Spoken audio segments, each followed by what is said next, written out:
새해부터 물가는 연이어 오르고 난방비까지 급등하면서 서민들의 시름이 깊어지고 있습니다. 관련해서 자세한 이야기 나눠보죠. 김광석 한국경제산업연구원 연구실장 연결돼 있습니다. 실장님 안녕하세요. 네, 안녕하세요. 예, 지난 12월에 쓴 난방비 고지서 받고 놀란 분들 진짜 많으시다고 그래요. 이게 1월에 요금 폭탄 맞았다는 분들 이야기가 많이 나오던데요. 이게 이유가 뭡니까? 네, 일단 난방비에 해당하는 게 도시가스 요금 그리고 열 요금인데요. 지난 1년 동안 38.4% 도시가스 요금 오르고요. 또 열 요금도 37.8%나 올랐습니다. 기본적으로 전국적으로 12월, 1월 들어서 강추위가 찾아왔고 그 동절비 그 난방비가 급등함에 따라서 체감하는 그런 난방비는 더 크게 오르는 그런 상황이라고 볼 수 있는데 작년과 또 재작년과 비교했을 때 도시가스 요금을 형성하는 LNG 가격, 결국 우리나라의 천연가스 수입 가격이 크게 오르면서 그게 반영된 그런 요금이라고 볼 수 있겠습니다. 그럼 LNG 수입 가격이 인상한 건 결국 러시아가 이거 LNG 공급 중단하면서 그렇게 된 게 계속 여파를 받고 있는 겁니까? 네, 그렇습니다. 세계적으로 2021년부터 시작된 어떤 공급망 병목 현상, 원자재 공급이 부족한 그런 과정에서 러시아 우크라이나 전쟁 이후에 추가적인 천연가스 공급이 부족해졌고 세계적으로 이제 천연가스 수요는 늘어나는데 이 러시아로부터의 천연가스 수요가 줄어들다 보니까 글로벌 천연가스 가격이 크게 오르는 현상이 반영된 거라고 해석해 볼 수 있겠습니다. 네. 보통 가정에서는 주택용 도시가스 요금을 받아보셨을 테니까 많이들 올랐다 그런 이야기 더 주변에서 많이 듣게 되는데 자영업자분들도 마찬가지인 것 같아요. 그 사업자용 난방 요금도 많이 올랐다고 하던데요. 네, 오히려 주택용, 주거용 도시가스 요금보다 상업용 도시가스 요금이 더 높게 상승하게 됨에 따라서 일반 가정에서 느끼는 그 난방비보다 이 소상공인 혹은 자영업자들이 체감하는 그런 도시가스 혹은 난방비 증감폭은 더 높게 느껴지고 있다 이렇게 해석될 수 있겠습니다. 그러니까요. 코로나가 굉장히 오랫동안 이어지면서 자영업자분들 장사가 잘 안 돼서 그동안 많이 힘드셨는데 이제 마스크 그 의무도 좀 해제가 되고 해서 이제 좀 돈을 좀 많이 벌어야 되겠다. 좀 이제 희망을 갖고 하셨던 분들도 갑자기 난방비 폭탄 맞고 좀 약간 우려를 많이 하셨을 것 같습니다. 예, 맞습니다. 예. 근데 정말 이제 매출액도 크게 감소하다가 이제 코로나19의 나름의 이제 위드 코로나 방향으로 전개될 때 희망을 좀 가졌는데 또 고금리의 폭탄을 받고 또 이제 고금리 현상이 주춤해질 것 같은데 이제 난방비를 비롯한 각종 공공요금 인상에 따른 또 폭탄 이런 것에 좀 이중 삼중으로 좀 어려움을 절규하듯이 말씀하시는 분들이 굉장히 많아진 것 같습니다. 그러니까요. 근데 이제 또 곧 2월이 와요. 이렇게 되면 지난 이제 1월 사용분이 나올 거란 말이에요. 그렇습니다. 근데 저희가 12월에도 추웠지만 1월에도 진짜 많이 추웠거든요. 그렇습니다. 2월에 난방비 더 오르지 않을까요? 그렇습니다.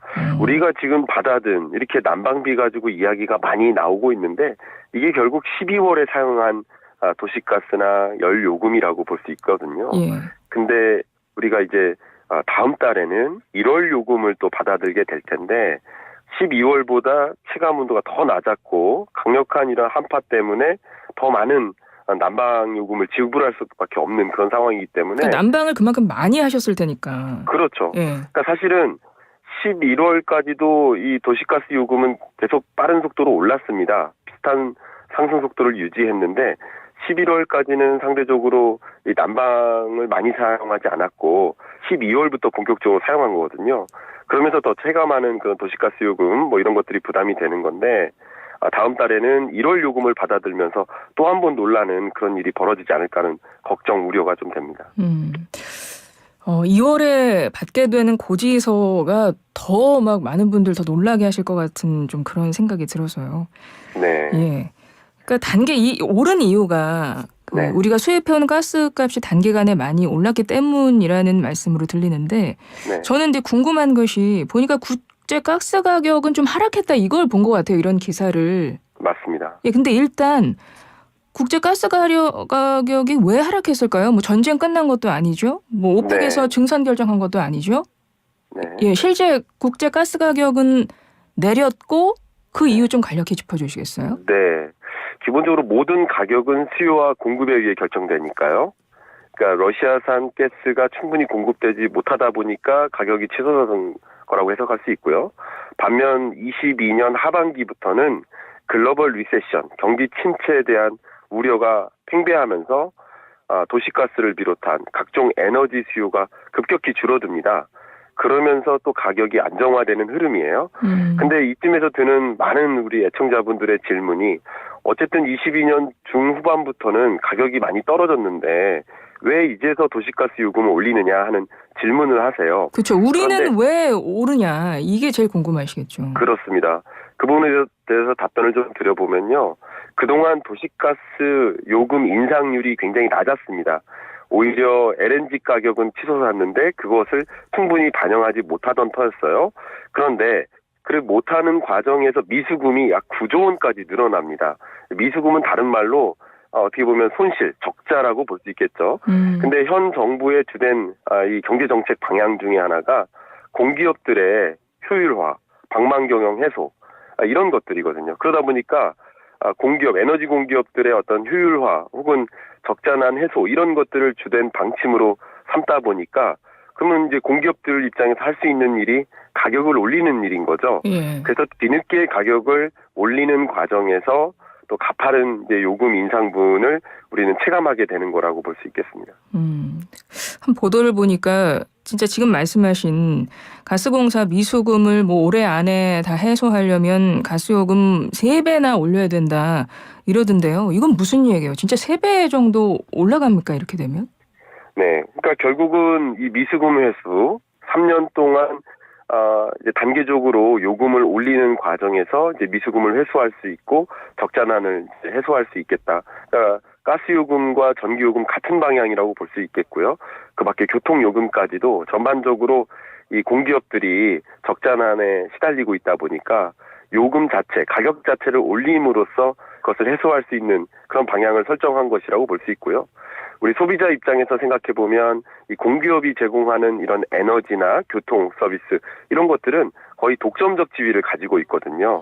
가격이 올라간다고 소비를 멈출 수가 없어요. 그렇죠. 안 쓸 수가 없죠 이거는. 그렇죠. 예. 그러다 보니까 앞에 말씀 나눈 그 가게는 더 부담을 느끼고 소상공인들도 음식해서 팔아야 되려면 도시가스를 더 써야 될 텐데 당연히 안 쓸 수가 없는 거죠.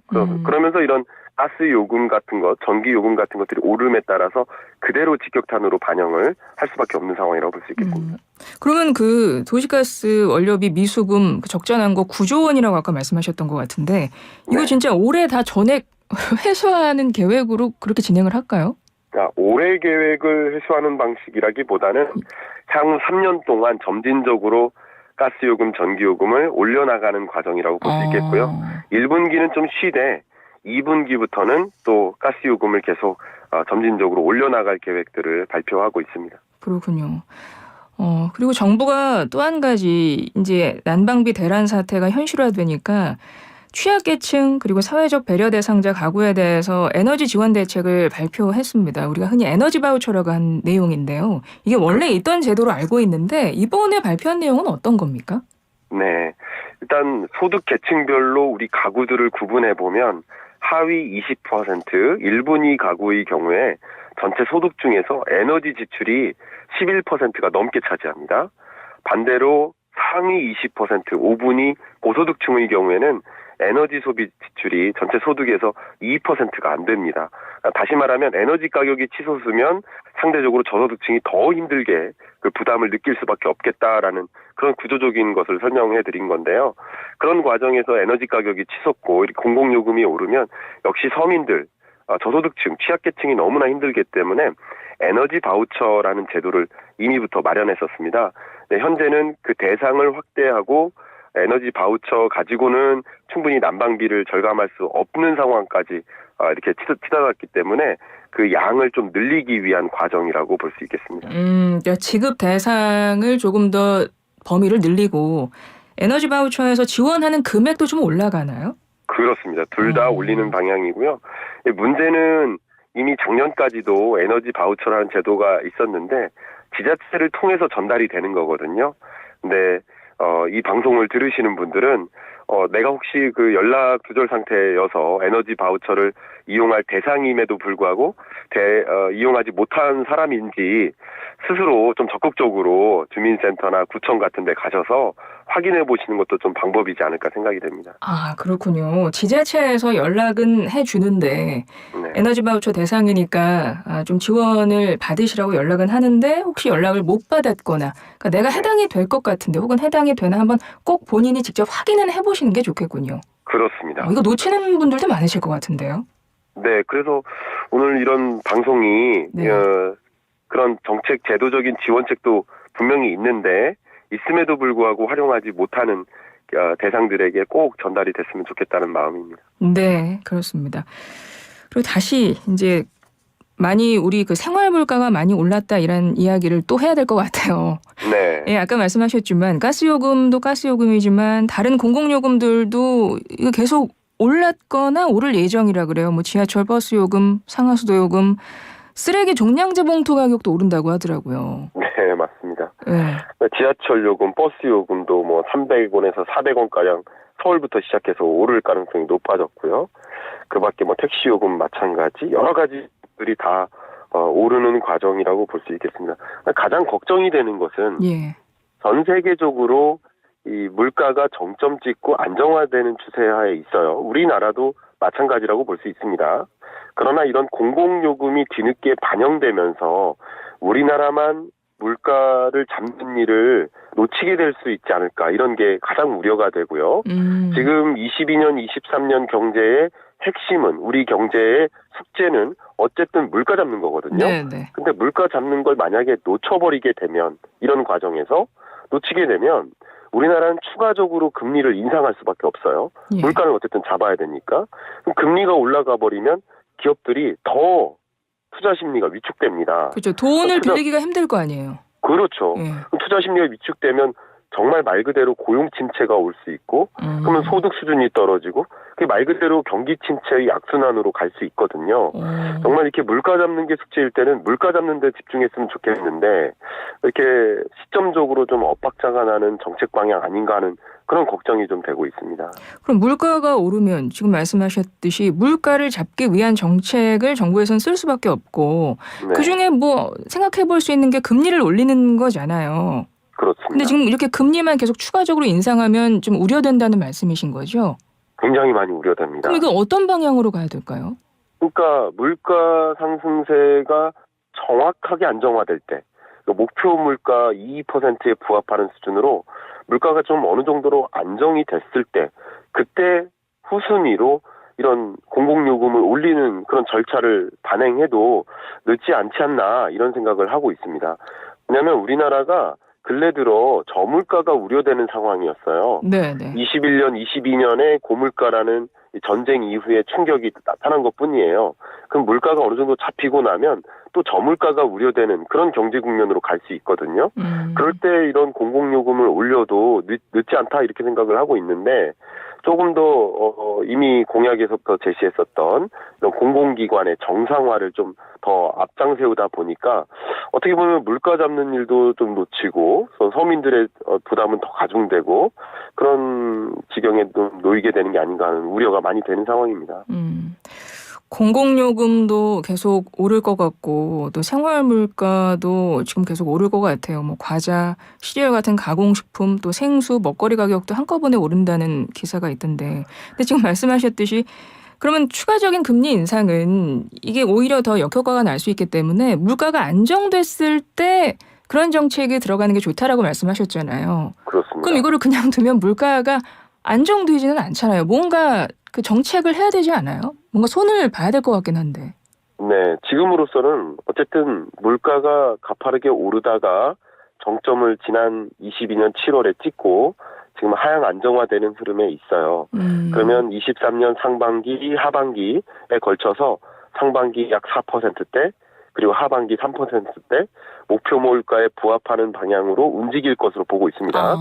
지금까지 도입한 이 기준금리 인상으로만 가지고도요. 예. 그런 과정이니까 지금 물가를 안정시키기 위한 행정부의 정책 기조가 같이 맞물리기만 한다면 먼저 물가를 안정시키고 후순위로 이런 정책들을 또 마련할 수도 있는 거라고 생각을 합니다. 그런데 지금 통화 정책은 물가 잡기에 집중하고 또 행정부 입장에서는 공공기관의 어떤 정상화 이렇게 하면 나름 시민들 입장에서는 병 주고 약 주는 모습 아닌가 하는 그런 생각을 갖게 만들겠죠. 네, 그렇습니다. 그러니까 뭐 정부에서 할 수 있는 그 대책들 물론 근본적인 대책은 아니겠습니다만 에너지 바우처 같은 이런 지원책도 쓰면서 좀 물가가 안정되는 시기에 조금 더 강한 정책이 들어가면 좋을 텐데 여기서 우리 청취자님들이 이제 궁금하신 거는 어찌됐건 물가는 계속 향후 오를 것으로 보이는데 그럼 우리는 어떻게 해야 돼요? 그냥 무조건 아껴 쓰면 됩니까? 어떻게 해야 되죠? 일단은 앞에 살짝 말씀드렸었던 것처럼요. 가게 여러분들이라고 한다면 혹시 에너지 가격이라든가 혹은 식료품 가격도 마찬가지입니다. 정부에서 지원하는 이런 고물가 현상에 대응할 수 있도록 하는 그런 안전판이 마련되어 있는 것들이 분명히 있으니까 그런 것들 좀 적극적으로 활용해 나가는 노력도 필요하다고 생각이 되고요. 어쨌든 23년 상반기에는 금리가 계속 올라가는 기조, 높은 금리가 유지되는 기조 이렇게 판단할 수 있기 때문에 좀 대출 규모를 좀 줄이거나 저축을 늘리는 이런 포지션으로 가계가 대응해야 되지 않을까 하는 생각을 갖고 있습니다. 그렇군요. 가게에서도 좀 할 일이 많을 것 같고 정부에서도 정말 할 일이 많을 것 같습니다. 오늘 말씀 잘 들었습니다. 고맙습니다. 감사합니다. 예, 지금까지 김광석 한국경제산업연구원 연구실장과 함께했습니다.